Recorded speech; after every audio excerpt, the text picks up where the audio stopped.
So I know that I use my platform to be like a fun, come adventure with me space. So this is unusual, but I do feel responsible because I publicly defended this person and even told close personal friends of mine to follow them and to purchase their services. And as much as I hate admitting when I'm wrong, sometimes I am. And yeah, I fell for a scammer. So today's adventure is actually just to my backyard. I have been redoing my patio area. If you don't know, the winds were super crazy high a couple of weeks ago. So high that my patio furniture literally flew into my separator thingy, bending it, making it look crazy. And now I have a new little couch area, which I will sit down and talk about my experience with Starheel, aka Amy Tripp, who is a well-known scammer that I ignored that she was a scammer. So low-key, it's partially my fault, but I don't want anyone else to fall for it and lose money the way that I did. So if you don't know, Starheel is a popular astrology influencer. She's popular on Twitter, Instagram, TikTok, you know, whatever. And she's known for being weirdly accurate. Obviously she's been wrong before, but she is accurate. I cannot discredit her in the sense of she's accurate a lot of the times, which is why I so badly wanted a reading done by her. And I did see the amount of people saying that she was a scammer, that she stole their money, that she booked a session, never showed to it, never refunded them.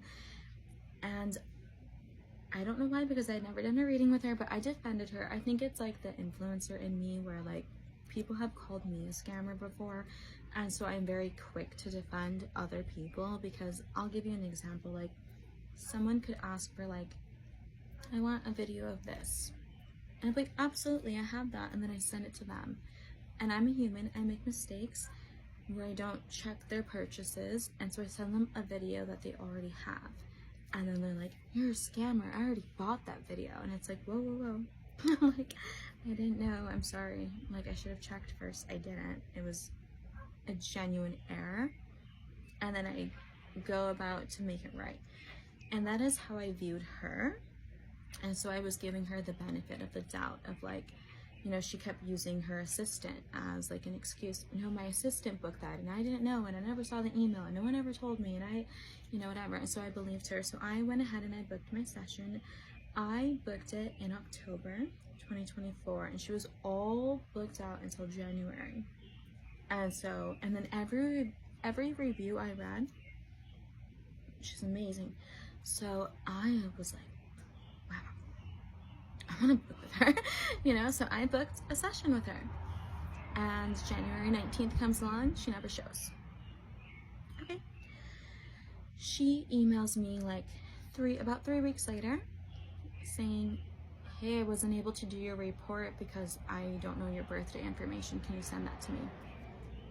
Weeks after what our Zoom session was supposed to be. So I will admit I didn't respond right away because one, I was on vacation with my family, and then also I was kind of like, F you. Like, I had already accepted, like, damn, this girl really scammed me. But then to email and then to say that you didn't know my birthday information was crazy, because when you are filling this all out, you add all of that there. It asks you everything. So I was like, and then by the time I wanted to email her again, I could not find the email. I will admit that I could not find the email again. I don't know, because when you book her session, the emails that are sent to you are through Schedulicity. I don't know how to pronounce it, but they're booked through that. And so it's like a no reply. So I sent an email to her website. She doesn't put her personal, it's just like a contact us form. And I was like, hey, I booked a session, you never showed, please email me. Never responded. So fast forward, she like posts on Instagram something about how the highlight of the year was Kendrick performing. I did not think anything deeply into it when I responded to this. All I said was, is that that's the highlight, then we are having an awful year. Like, it wasn't that serious. It's not that deep. I'm sorry, like, I didn't enjoy the performance as much as you did. I didn't care about it. I have still to this day, I've heard one Kendrick song ever. I listen to Taylor Swift and like country music. Okay, she responds saying, only someone with a low IQ would think that. And I was like, that's a wild way to speak to a paying customer. Mind you, a paying customer who you owe money to, or a session. One or the other, but it's looking like money because I don't care to buy a session from you now that you're saying I have a low IQ. And so, he's coming outside. So, I said, that's a wild way to speak to a paying customer. And she said, oh, this isn't business, this is personal. So that, I will say, I was like, ooh, personal? Bitch, you don't even know me. Excuse my French. You don't even know me. You never showed to our session. What do you mean this is personal? So I was a little punny in my response, and I was like, I know your therapist is frustrated talking to you. Also, let me know when you're gonna finally refund me for that session you never showed up to months ago. Immediately stopped responding. So I actually left a review on her page saying she never showed. Here's the thing. It's been weeks now. My review is still not there. I don't expect a refund. I don't think she's going to. I don't trust her. I don't like her. But don't be like me and don't ignore people saying she scammed me and she didn't show to her session and base it off of her reviews because I left her a 1-star review. It doesn't exist on her profile. It's not there. It's not there. I wrote it. I submitted it, but it's not there. She never showed to her session. She never refunded me. She sent one lousy email and has ignored me ever since.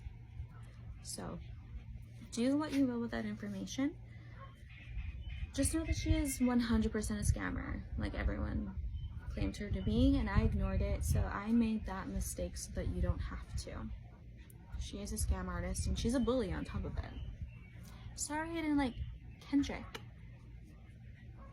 My IQ might be a little bit low because I fell for your fake reviews on your profile. They don't really exist. They're not 5 stars. I know, because I left you 1 stars weeks ago. And it's not on your profile, but you have a recent review of 5 star. Yeah. You're a scammer. Like everyone on Twitter warned you to be, and I stupidly fell for it. So you're right, I do have a low IQ.